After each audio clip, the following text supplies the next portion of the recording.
أعوذ بالله من الشيطان الرجيم. بسم الله الرحمن الرحيم. أولم ير الإنسان أنا خلقناه من نطفة فإذا هو خصيم مبين وضرب لنا مثلا ونسي خلقه قال من يحيي العظام وهي رميم قل يحييها الذي أنشأها أول مرة وهو بكل خلق عليم الذي جعل لكم من الشجر الأخضر نارا فإذا أنتم منه توقدون أوليس الذي خلق السماوات والأرض بقادر على أن يخلق مثلهم بلى وهو الخلاق العليم إنما أمره إذا أراد شيئا أن يقول له كن فيكون فسبحان الذي بيده ملكوت كل شيء وإليه ترجعون. صدق الله العلي العظيم. ബഹുമാനരായ സത്യവിശ്വാസികളെ, സഹോദരങ്ങളെ, അസ്സലാമു അലൈക്കും വറഹ്മത്തുള്ളാഹി വബറകാതുഹു. അൽഹംദുലില്ലാഹി റബ്ബിൽ ആലമീൻ. സ്വലാത്തു വസ്സലാമു അലാ അഷ്റഫിൽ മുർസലീൻ വഅലാ ആലിഹി വസ്ഹബിഹി അജ്മഈൻ വമൻ തബിഅഹും ബിഇഹ്സാനിൻ ഇലാ യൗമിദ്ദീൻ. സൂറത്ത് യാസീൻ 77 മുതൽ 83 വരെയുള്ള ആയത്തുകൾ, അതായത് ഇതിൻ്റെ ഏറ്റവും അവസാനത്തെ ആയത്തുകളാണ്, സൂറത്ത് യാസീനിലെ അവസാനത്തെ ആയത്തുകളാണ് പാരായണം ചെയ്യപ്പെട്ടത്.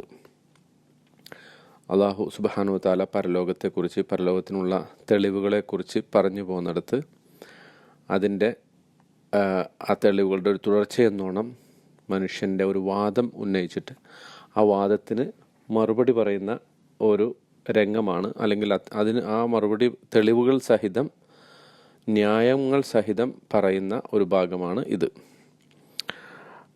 ഈ സൂറത്ത് യാസീനിലെ 48-ാമത്തെ സൂക്തത്തിൽ സത്യനിഷേധികളുടെ ഒരു വാദം അള്ളാഹു ഉന്നയിക്കുന്നുണ്ട്.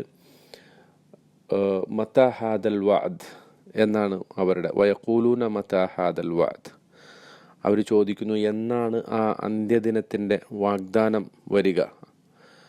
ആ തീയതി അറിയാനായിരുന്നില്ല, നമ്മളത് അവിടെ സൂചിപ്പിച്ചിരുന്നു. ആ തീയതി അറിയാൻ, അല്ലെങ്കിൽ ആ നാളറിയാൻ വേണ്ടിയിട്ട് ചോദിക്കുന്നതല്ല ആ ചോദ്യം, മറിച്ച് മനുഷ്യൻ ഒരിക്കലും ഉയർത്തെഴുന്നേൽപ്പിക്കപ്പെടുന്നില്ല, ഒരിക്കലും അത് അങ്ങനെ ഒരു സംഗതി സംഭവിക്കാൻ പോകുന്നില്ല, അത് ബുദ്ധിക്ക് നിരക്കുന്നതല്ല എന്നതായിരുന്നു അവരുടെ ആ ചോദ്യത്തിൻ്റെ അടിസ്ഥാനം.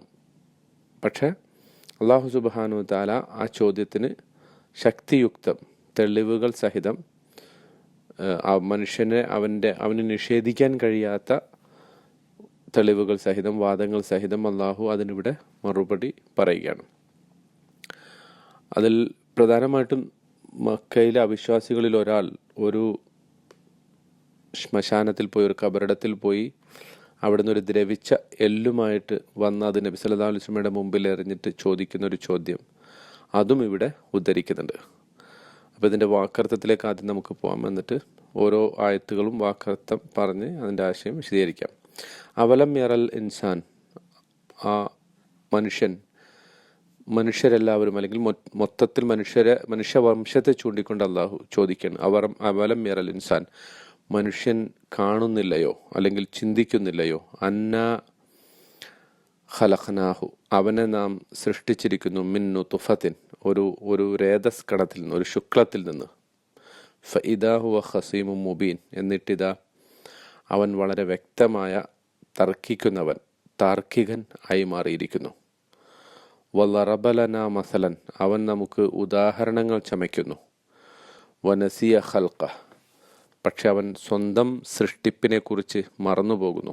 ഖാല, എന്നിട്ട് അവൻ ചോദിക്കുന്നു, മൻ യുഹ്യിൽ ഇളാമ വഹിയ റമീം, ദ്രവിച്ച് കഴിഞ്ഞ അവസ്ഥയിലായിരിക്കെ ഈ എല്ലിനെ ആരാണ് ജീവിപ്പിക്കുക എന്നവൻ ചോദിക്കുന്നു. ഖുൽ, നബിയെ അവരോട് പറയുക, യുഹ്യീഹല്ലദീ അൻശഅഹ അവ്വല മറ, ആ എല്ലിനെ ആദ്യം സൃഷ്ടിച്ചത് ആരാണോ അവൻ തന്നെ അതിനെ രണ്ടാമതും ജീവിപ്പിക്കും.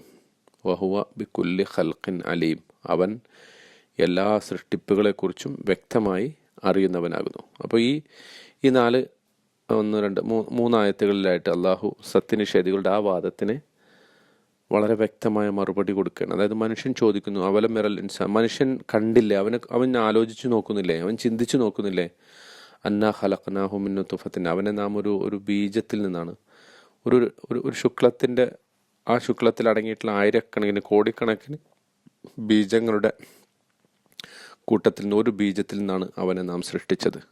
ഫൈദാ ഹുവ ഖസീമുൻ മുബീൻ, അവൻ എന്നിട്ട് ഇപ്പോൾ വ്യക്തമായ താർക്കികനായിരിക്കുന്നു. അപ്പോൾ ഇവിടെ മനുഷ്യനെ സംബന്ധിച്ചിടത്തോളം സ്വന്തം സൃഷ്ടിപ്പിനെ കുറിച്ച് ഒന്ന് ആലോചിച്ചാൽ ബോധ്യപ്പെടുന്നൊരു സംഗതിയാണ് പരലോകത്തെ രണ്ടാമതുള്ള ജീവിതം.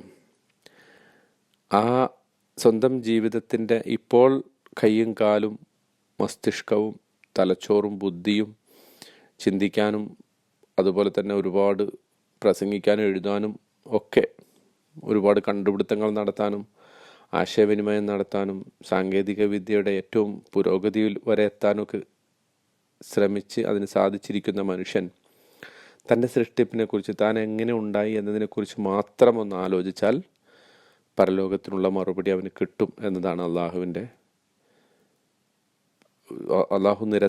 സമർത്ഥിക്കുന്നത്. അതാണ് വലറബലന മസലൻ, ഈ മനുഷ്യൻ നമുക്ക് ഉദാഹരണം ചമിക്കുന്നു. എന്ത്? വനസിയ ഖൽഖ, സ്വന്തം സൃഷ്ടിപ്പിനെ കുറിച്ച് മറന്നിട്ട് അവൻ നമുക്ക് ഉദാഹരണം ചമിക്കുന്നു. ആ ഉദാഹരണം ആ മനുഷ്യൻ അവിശ്വാസികളുടെ കൂട്ടത്തിൽപ്പെട്ട ഒരു മനുഷ്യൻ മക്കയിലെ, അയാൾ ആ എല്ല് കൊണ്ടുവന്നിട്ടിട്ട് നബിയുടെ മുമ്പിലിട്ടിട്ട് ചോദിക്കുന്ന ഒരു ചോദ്യമാണ്, കാലമൻ യുഹയിൽ എലാമ വഹിയ റമീം, ദ്രവിച്ചു കഴിഞ്ഞ അവസ്ഥയിലായിരിക്കെ ഈ എല്ലിനെ ആര് ജീവിപ്പിക്കും? അപ്പം അതിന് മറുപടി പറയാൻ പറയുന്നു, ഖുൽ യുഹീഹല്ലദി അൻശഅഹ അവ്വല മറ, അതിനെ ആരാണോ ആദ്യം സൃഷ്ടിച്ചത് അവൻ അതിനെ രണ്ടാമത് ജീവിപ്പിക്കും. വഹുവ ബികുല്ലി ഖൽഖിൻ അലീം, അവൻ എല്ലാ സൃഷ്ടിപ്പിനെ കുറിച്ചും അറിയാം, നന്നായി അറിയുന്നവനാണ്, സൂക്ഷ്മമായി അറിയുന്നവനാണ്. അപ്പോൾ മനുഷ്യൻ വിചാരിക്കുന്നു മനുഷ്യരെ പോലെ തന്നെയാണ് അള്ളാഹുവും. അതാണ് അവൻ നമുക്ക് ഉദാഹരണം ചമയ്ക്കുന്നു എന്ന് അള്ളാഹു പറഞ്ഞതിൻ്റെ ഉദ്ദേശം. അതായത് നുരുമ്പിച്ചു പോയ ഒരു എല്ല് രണ്ടാമത് ജീവിപ്പിക്കാൻ മനുഷ്യന് സാധിക്കുകയില്ല. അപ്പോൾ അത് അള്ളാഹുവിന് സാധിക്കുകയില്ല എന്നൊരാൾ വാദിക്കുമ്പോൾ അതിൻ്റെ അർത്ഥം അള്ളാഹു മനുഷ്യനെ പോലെ അല്ലെങ്കിൽ മനുഷ്യന്മാരെ പോലെ തന്നെയാണ് എന്നയാൾ ഉറച്ച് വിശ്വസിക്കുന്നു എന്നാണ് എൻ്റെ അർത്ഥം. ആ വിശ്വാസത്തെ അള്ളാഹു അതികഠിനമായി വിമർശിച്ചിട്ട് അതിൻ്റെ കടക്കൽ കത്തിവെച്ചിട്ട് അള്ളാഹു പറയാണ്, ആരാണ് ആ എല്ലിനെ ആദ്യം സൃഷ്ടിച്ചത്? അതിനെക്കുറിച്ചൊന്ന് ആലോചിച്ചാൽ മതി.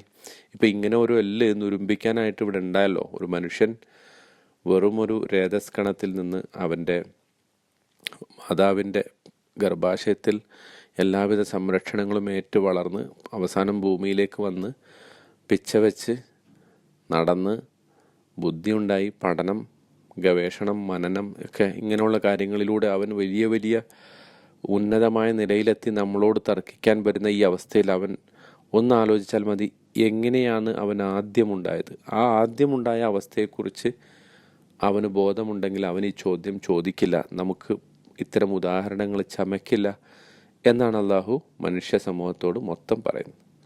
എന്നിട്ട് പറയുന്നു, അല്ലദീ ജഅല ലക്കും മിനശ്ശജരിൽ അഖ്ളരി നാറൻ, അവൻ നിങ്ങൾക്ക് പച്ചമരങ്ങളിൽ നിന്ന് തീ സൃഷ്ടിച്ചു തന്നു. ഫഇദാ അൻതും മിൻഹു തൂഖിദൂൻ, എന്നിട്ടിപ്പോൾ നിങ്ങളതാ ആ തീ ഉപയോഗിച്ച് കത്തിക്കുന്നു എന്ന് പറഞ്ഞാൽ രണ്ടർത്ഥത്തിൽ അത് ഇവിടെ സൂചിപ്പിച്ചിട്ടുണ്ട്. ഒന്ന്, ഈ പച്ചമരം തന്നെ കത്താൻ സഹായകമായ ഘടകങ്ങൾ ഉണ്ടാകുമ്പോൾ അത് കത്തുന്നുണ്ടല്ലോ, അതിൽ തീ ഉണ്ടാകുന്നുണ്ടല്ലോ. അപ്പോൾ വളരെ ഒരു അർത്ഥത്തിലും കത്താൻ സാധ്യതയില്ലാത്ത മരങ്ങളെന്ന് നമ്മൾ വിശ്വസിക്കുന്ന ആ സംഗതികളിൽ പോലും കത്താനുള്ള ഒരു ഇന്ധനം, അതിൻ്റെ ഒരു സാഹചര്യം അള്ളാഹു നിറച്ചിരിക്കുന്നു.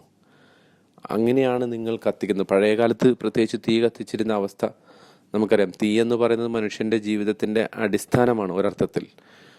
എന്തെങ്കിലും വേവിച്ച് കഴിക്കാനും മാത്രമല്ല, രാത്രി അന്നത്തെ പഴയ കാലത്ത് രാത്രി വെളിച്ചം കാണാനും അതുപോലെ വഴി യാത്രയ്ക്കും ഒക്കെ ഉപയോഗിച്ചിരുന്ന ഒരു സംഗതിയാണ് തീ. അപ്പോൾ ആ തീ ഉണ്ടാക്കാനായിട്ട് മനുഷ്യർക്ക് പ്രത്യേകിച്ച് എവിടെയും അന്ന് പോകേണ്ടി വന്നിട്ടില്ല. മറിച്ച് മരങ്ങൾ കൂട്ടി ഉരಸಿ, അതായത് രണ്ടാമത്തെ ഒരു ഉദ്ദേശം അതാണ്. മക്കയിലുണ്ടായിരുന്ന രണ്ട് തരം മരങ്ങളുണ്ട്, മർഹ്, അതുപോലെ തന്നെ വേറൊരു മരത്തെക്കുറിച്ച് പിന്നെ നമുക്ക് തഫ്സീറുകളിൽ കാണാൻ സാധിക്കും. അപ്പോൾ ഇത്തരം മരങ്ങളിൽ നിന്ന് മർഹ്, അഫാർ എന്നീ 2 തരം വൃക്ഷങ്ങൾ, ആ വൃക്ഷങ്ങൾ ഉപയോഗിച്ചിട്ട് അന്നത്തെ കാലത്ത് അവർ തീ കത്തിച്ചിരുന്നു. അപ്പോൾ ആ തീ കത്തിച്ച അവസ്ഥ, അങ്ങനെ തീ കത്തിക്കാനുള്ള അവസ്ഥ ഈ മരങ്ങൾക്ക് കൊടുത്തത് അള്ളാഹുവാണ്. നിങ്ങൾക്ക് ആ ഒരു സൗകര്യം, ഒരു അനുഗ്രഹം ഉണ്ടായിട്ടില്ലായിരുന്നുവെങ്കിൽ നിങ്ങളുടെ ജീവിതം തന്നെ സാധ്യമാകാത്ത ഒരവസ്ഥ എത്തുമായിരുന്നു. ഇതൊക്കെ നിങ്ങൾ എന്തുകൊണ്ട് ആലോചിക്കുന്നില്ല എന്നതാണ് അള്ളാഹുവിൻ്റെ ചോദ്യം. അവലൈസല്ലദീ ഖലഖസ്സമാവാതി വൽ അർള, ആകാശഭൂമികളെ സൃഷ്ടിച്ചവൻ അവനല്ലേ? ബിഖാദിരിൻ, അവൻ കഴിവുള്ളവനല്ലേ? അലാ അൻ യഖ്ലുഖ മിസ്ലഹും, അതുപോലുള്ള അവരെപ്പോലുള്ള വസ്തുക്കളെ സൃഷ്ടിക്കുന്നതിന് അവന് സാധിക്കില്ലേ? അപ്പോൾ ഈ വലിയ ആകാശവും ഭൂമിയൊക്കെ സജ്ജീകരിക്കാൻ പറ്റുമെങ്കിൽ അവന് ഈ മനുഷ്യരെ പോലുള്ള മറ്റു മനുഷ്യർ, അല്ലെങ്കിൽ ഈ മനുഷ്യൻ്റെ ഈ അവസ്ഥയിൽ നിന്ന് അവൻ മരിച്ചതിന് ശേഷം വീണ്ടും ജീവിപ്പിക്കാൻ എന്താണ് അവന് തടസ്സം? ബല, അതെ, വഹുവൽ ഖല്ലാഖുൽ അലീം, അവൻ ഏറ്റവും നന്നായി സൃഷ്ടിക്കാൻ സാധിക്കുന്നവനും നന്നായി സൃഷ്ടിക്കുന്നവനും അതുപോലെ തന്നെ ഏറ്റവും നന്നായി അറിയുന്നവനുമാകുന്നു. അള്ളാഹു സുബ്ഹാനഹു തആലയുടെ ഒരു പ്രത്യേകത ഇവിടെ എടുത്തു പറയുന്നത്, ഖല്ലാഖ് എന്ന് പറഞ്ഞാൽ ഖാലിഖ് എന്നതിൻ്റെ ഒരു മുബാലഗ എന്നാണ് പറയുക. അതായത് ഏറ്റവും അതിൻ്റെ ടോപ്പ് ക്വാളിറ്റി ഖല്ലാഖ്, ഏറ്റവും നന്നായി സൃഷ്ടിക്കാനുള്ള അതിവിദഗ്ധനായിട്ടുള്ള ഒരു സൃഷ്ടാവാണ് അള്ളാഹു. അലീമുമാണ്, സർവജ്ഞനുമാണ്. സൃഷ്ടാവിന് വേണ്ട ഏറ്റവും പ്രധാനപ്പെട്ട കഴിവാണ് എല്ലാറ്റിനെക്കുറിച്ചും അറിയുക എന്നുള്ളത്. അപ്പോൾ അള്ളാഹു സൃഷ്ടിക്കാൻ, ആകാശഭൂമികളെ സൃഷ്ടിച്ചവനാണ് ഒരു സന്ദർഭത്തിൽ. അവന് അതുപോലത്തെ ഈ മനുഷ്യന് ആകാശഭൂമികളെ സൃഷ്ടിക്കുക എന്ന് പറയുമ്പോൾ പിന്നെ മനുഷ്യനെ സൃഷ്ടിക്കുക വളരെ എളുപ്പമാണ്. അൻതും അശദ്ദു ഖൽഖൻ അമിസ്സമാഉ ബനാഹ റഫഅ സംകഹ ഫസവ്വാഹ. ആകാശത്തെക്കുറിച്ച് അള്ളാഹു ഒരിക്കൽ ചോദിക്കുന്നത്, നിങ്ങളാണോ സൃഷ്ടിയിൽ ഏറ്റവും പ്രയാസമുള്ളത്? അതല്ല, ആകാശത്തെയാണോ സൃഷ്ടിക്കാൻ പ്രയാസം? അവനതിനെ സൃഷ്ടിച്ചിരിക്കുന്നു, അതിനെ സംവിധാനിച്ചിരിക്കുന്നു. അപ്പോൾ ആകാശഭൂമികളുടെ സൃഷ്ടിപ്പാണ് മനുഷ്യ സൃഷ്ടിപ്പിനേക്കാൾ കഠിനവും പ്രയാസവുമായിട്ടുള്ളത്. അപ്പോൾ അങ്ങനെ സൃഷ്ടിച്ചവന് നിങ്ങളെ രണ്ടാമതൊരിക്കൽ കൂടി പുനരുജ്ജീവിപ്പിക്കുക എന്നുള്ളത് തീരെ പ്രയാസമില്ലാത്ത സംഗതിയാണ് എന്നുകൂടി ഇതിൻ്റെ ഉദ്ദേശത്തിൽ അടങ്ങിയിരിക്കുന്നു. ഇന്നമാ അമ്രുഹു, അവൻ്റെ കാര്യം, ഇതാ അറാദ ഷൈഅൻ, അവനൊന്ന് ഉദ്ദേശിച്ചാൽ അവൻ എങ്ങനെയാണ് അത് നടപ്പാക്കുക എന്ന് വെച്ചാൽ, അൻ യഖൂല ലഹു കുൻ, അതിനോട് പറയും കുൻ, നീ ഉണ്ടാക്, ഫയക്കൂൻ, അപ്പോൾ അതുണ്ടായിത്തീരും. ഇതാണ് അള്ളാഹുവിൻ്റെ ഭൂമിയിലെ, പ്രപഞ്ചത്തിലെ അള്ളാഹുവിൻ്റെ നടപടി എന്ന് പറയുന്നത്. അവനൊരു സംഗതി നടപ്പാക്കാൻ ആഗ്രഹിച്ചാൽ അതിനോട് പറഞ്ഞാൽ മതി, കുൻ ഫയക്കൂൻ, നീ ഉണ്ടാക് എന്ന് പറയുമ്പോൾ തന്നെ അത് ഉണ്ടായിത്തീരുന്നു. ഫസുബ്ഹാനല്ലദീ ബിയദിഹി മലകൂതു കുല്ലി ഷൈ, ഫസുബ്ഹാന, അവൻ പരിശുദ്ധനാണ്. അല്ലദീ, എങ്ങനെയുള്ളവൻ എന്നാൽ, ബിയദിഹി, അവൻ്റെ പക്കൽ, അവൻ്റെ കരങ്ങളിൽ, മലകൂതു കുല്ലി ഷൈ, എല്ലാ സംഗതികളുടെയും സമ്പൂർണമായ അധികാരം അവൻ്റെ കയ്യിൽ അടങ്ങിയിരിക്കുന്നു, അവൻ്റെ കയ്യിലാണുള്ളത്. വ ഇലൈഹി തുർജഊൻ, നിങ്ങൾ അവങ്കലേക്കാണല്ലോ തിരിച്ചയക്കപ്പെടുന്നത്, മടക്കപ്പെടുന്നത്. അപ്പോൾ സമ്പൂർണമായ അധികാരം ആരുടെ കയ്യിലാണോ ഉള്ളത് അവൻ പരിശുദ്ധനാണ്. സുബ്ഹാന എന്നിവിടെ പറയുമ്പോൾ എല്ലാവിധ ന്യൂനതകളിൽ നിന്നും, കുറവുകളിൽ നിന്നും, പോരായ്മകളിൽ നിന്നുമൊക്കെ മുക്തനായിട്ടുള്ള, സർവസമ്പൂർണ്ണ ഗുണസമ്പന്നനായിട്ടുള്ള ഒരു ശക്തിയെക്കുറിച്ചാണ് അത് പറയുന്നത്. അപ്പോൾ മനുഷ്യൻ പലപ്പോഴും പുനരുജ്ജീവനത്തെക്കുറിച്ച് സംശയം ഉന്നയിക്കുമ്പോൾ, രണ്ടാമതൊരിക്കൽ കൂടി തന്നെ സൃഷ്ടിക്കാൻ കഴിയില്ല എന്ന് വാദിക്കുമ്പോൾ സംഭവിക്കുന്നത്, അള്ളാഹുവിൻ്റെ ആ കഴിവിനെ അവൻ നിഷേധിക്കുകയാണ്. രണ്ടാമത് ജീവിപ്പിക്കാനുള്ള അള്ളാഹുവിൻ്റെ കഴിവിനെ നിഷേധിക്കുകയാണ്. അങ്ങനത്തെ അവസ്ഥയിലാണ് അള്ളാഹു സുബ്ഹാന എന്ന പദം പ്രയോഗിക്കാറുള്ളത്. അതായത് ഒന്നുകിൽ മനുഷ്യൻ മറ്റു മനുഷ്യരെയോ മറ്റ് ദൈവങ്ങളെയോ ഒക്കെ വിളിച്ച് പ്രാർത്ഥിക്കുന്ന ഒരവസ്ഥയെക്കുറിച്ച്, അത് വാസ്തവത്തിൽ അള്ളാഹുവിൻ്റെ ഏതോ ഒരു കഴിവിനെ അവൻ നിഷേധിക്കുന്ന ഒരവസ്ഥയിലാണ് അങ്ങനെ ചെയ്യുന്നത്. ആ നിഷേധിക്കുന്ന അവസ്ഥയിൽ അത് ചെയ്യുമ്പോൾ, അത്തരം സംഗതികൾ അള്ളാഹു ആവർത്തിച്ച് പറയുമ്പോൾ ഉപയോഗിക്കുന്ന പദമാണ് സുബ്ഹാൻ. സബ്ബിഹിസ്മ, യുസബ്ബിഹു എന്നൊക്കെ അതിൻ്റെ മറ്റു പല രൂപങ്ങളിലും അത് പറഞ്ഞിട്ടുണ്ട്. മുസബ്ബിഹാത്ത് സുവർ മുസബ്ബിഹാത്തിൻ്റെ സൂറത്തുകൾ.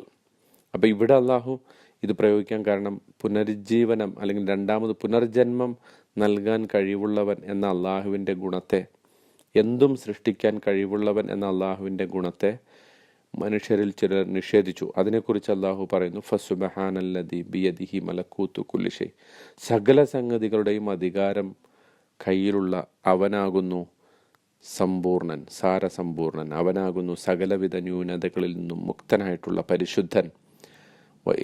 വഇലൈഹി തുർജഊൻ, നിങ്ങളെല്ലാവരും, നിങ്ങളിതൊക്കെ നിഷേധിച്ചാലും നിങ്ങളിത് വിശ്വസിച്ചാലും, നിങ്ങൾ നന്ദി കാണിച്ചാലും നിങ്ങൾ നന്ദികേട് കാണിച്ചാലും ഇതൊന്നും അവനെ സംബന്ധിച്ചിടത്തോളം പ്രശ്നമല്ല.